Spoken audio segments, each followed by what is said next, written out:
चीन, एक छोटंसं खेडेगाव चीन मधलं.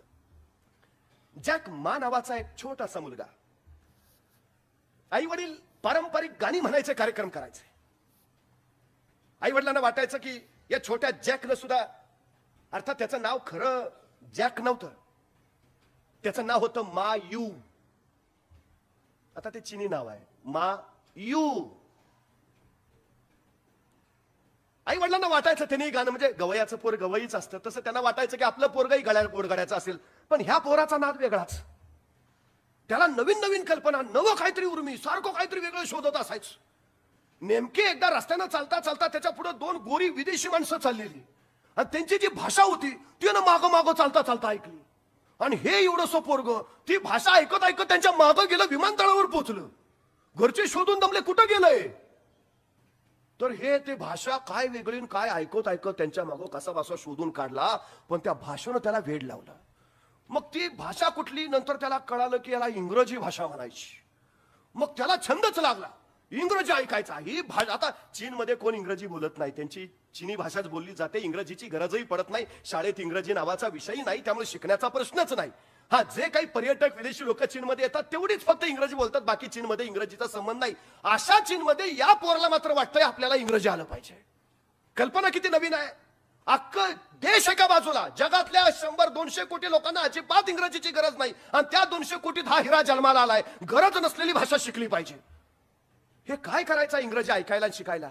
मोठमोठ्या हॉटेलमध्ये जिथं विदेशी पर्यटक उतरायचे त्या हॉटेलमध्ये जायचा इंग्रजी ऐकायला. I am what you then बडबडत बसायचा.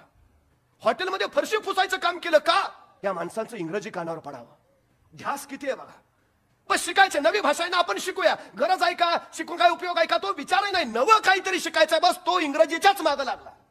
आणि त्या हॉटेलमध्ये जाऊन येऊन विदेशी लोकांच्या मागं मागं फिरून त्याला तोडकं मोडकं इंग्रजी यायला लागलं. आणि मग त्या विदेशी पर्यटकांबरोबर त्या तोडक्या मोडक्या इंग्रजीतून तो संवाद साधायला लागला. हे हॉटेलच्या मालकाने ऐकलं आणि त्याला विचारलं, अरे आपल्याकडे कोणच नाही इंग्रजी बोलणारा, तुला जरा तरी येतंय, राहतो का कामाला इथं? फक्त यांचं कम्युनिकेशन, बस दुसरं काहीच नाही तुझं काम. तो म्हटलं चालतंय ना. झाला ना नवीन उद्योग चालू.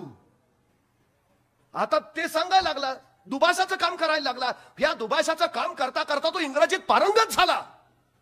एका इंग्लिश मीडियम शाळेला इंग्रजी शिक्षक चीनमध्ये मिळत नव्हता. त्यांना कळलं हॉटेलमध्ये टुरिस्ट गाईड म्हणून एक जण काम करतो, त्याला देशात इंग्रजी उत्तम, त्याच्याशिवाय पर्यायच नाही, इंग्रजीच येत नाही कुणाला. हा जॅक मा काय सांगतो? गर्दी जे काम करते ते काम तुम्ही करू नका. तुम्ही असं काम निवडा की ते करून घेण्यासाठी गर्दी तुमच्या मागे जमा होईल. त्याने काय निवडलं? इंग्रजी. बस 9 वर्ष त्यांनी टुरिस्ट गाईडचं काम केलं या इंग्रजी भाषेत. उत्पन्नाचं साधन, व्यवसाय निर्माण. आणि नंतर त्याने इंग्रजीच्या शिक्षकाची नोकरी केली चीनमध्ये. पण मन रमेना, सारखं नवं नवं काहीतरी करावं, ध्यास नवा, कल्पना नवी, सगळं नवं. मग त्यांनी दुसऱ्या नोकऱ्या शोधायचा प्रयत्न केला. 41 नोकऱ्या नाही, मिळाल्याच नाही. म्हणजे संघर्ष काय असतो बघा. नंतर तो पोलिसाची इंटरव्ह्यू द्यायला गेला, तिथंही नाकारला. नंतर तो ते KFC माहिती आहे ना, फ्राईड चिकन डब्यात येतो पॅक. 24 जणांचे त्याच्या सहित अर्ज आले होते नोकरीला, बाकीचे 23 निवडले गेले. हाच माग अफाट संघर्ष केला. आणि या विदेशी मित्रांच्या सहवासात असताना त्याच्या कानावर आयुष्यात पहिल्यांदा शब्द पडला इंटरनेट. नवा ध्यास आहे. त्याने त्या विदेशी मित्राला विचारलं, काय आहे? अरे म्हणे, कॉम्प्युटरमध्ये असतं. त्या इंटरनेटच्या आधारे सगळं जग तुमच्या मुठीत येतं. जगाची सगळी माहिती तुमच्या जवळ असते.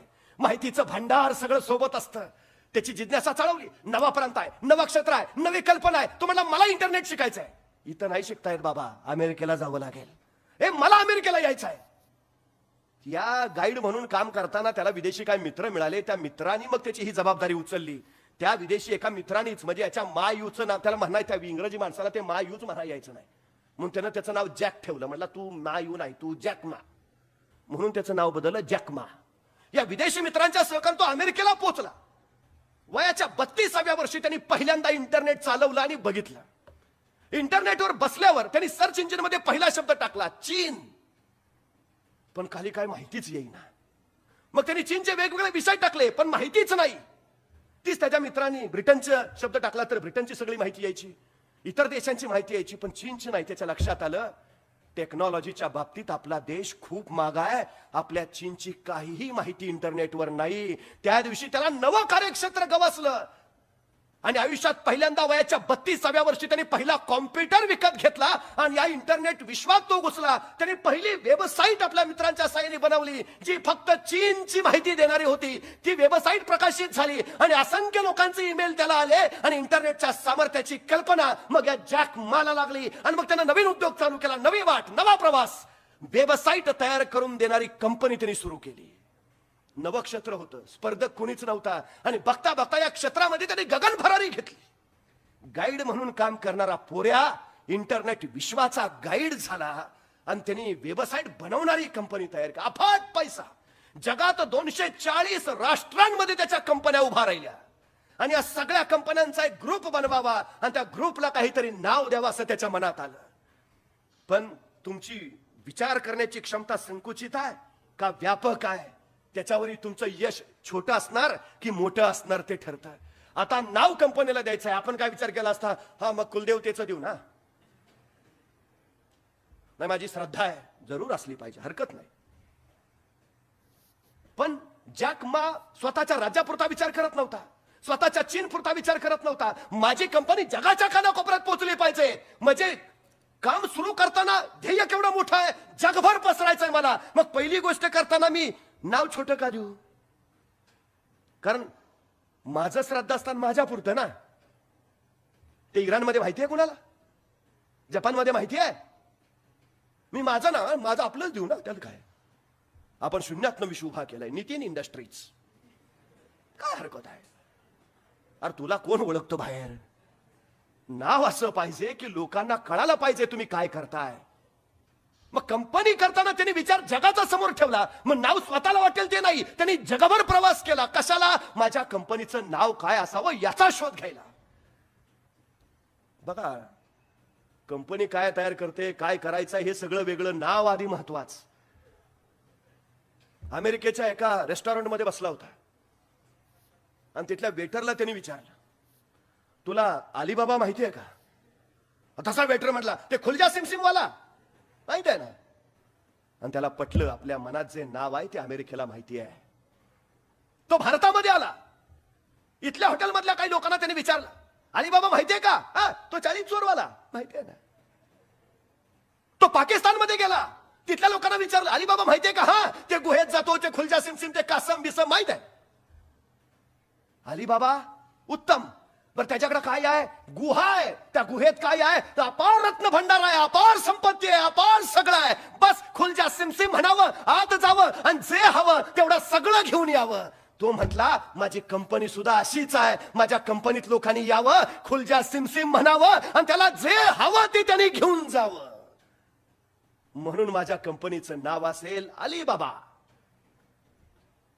इंटरनेटवर थोडे बसत असलात, वेबसाईटच्या प्रांतात जरा फिरत असलात तर तुम्हाला अलिबाबा कंपनीच काय नाव आहे ते माहिती होईल. हे अलिबाबा फार परवलीचा शब्द झालाय. गुगल जेवढा झालाय ना तेवढा अलिबाबा झालाय. ही जॅक माची कंपनी आज जगात विस्तारली आहे. जगात सगळ्यात श्रीमंत म्हणून जॅक माची नोंद आहे. शिक्षण किती माहिती नाही. आयुष्यात फक्त वेगळ्या गोष्टी करण्याकडे लक्ष दिलं, नव्या गोष्टी करण्याकडे लक्ष दिलं. जिकडे कोणी फिरकत नाही त्या दिशेला मी जाणार. मग काय व्हायचं ते होऊ दे. लागला तर संशोधक म्हणून कोलंबस होईल आणि कुठे गुडूप झालो तर जगाला काय फिकीर विषयच नाही ना आपला. पण मिळालेलं यश अफाट असेल. मगाशी उल्लेख केला, वेडं व्हावं लागतं. हो, वेडं व्हावंच लागतं. शहाणे फक्त इतिहास वाचतात कारण तो वेड्यांनीच घडवलेला असतो. ही वस्तुस्थिती आहे. वाचणारे घडवू शकत नाही, वेडं व्हावंच लागेल. वेडेच इतिहास घडवतात आणि शहाणे फक्त ते पुढे वाचतात.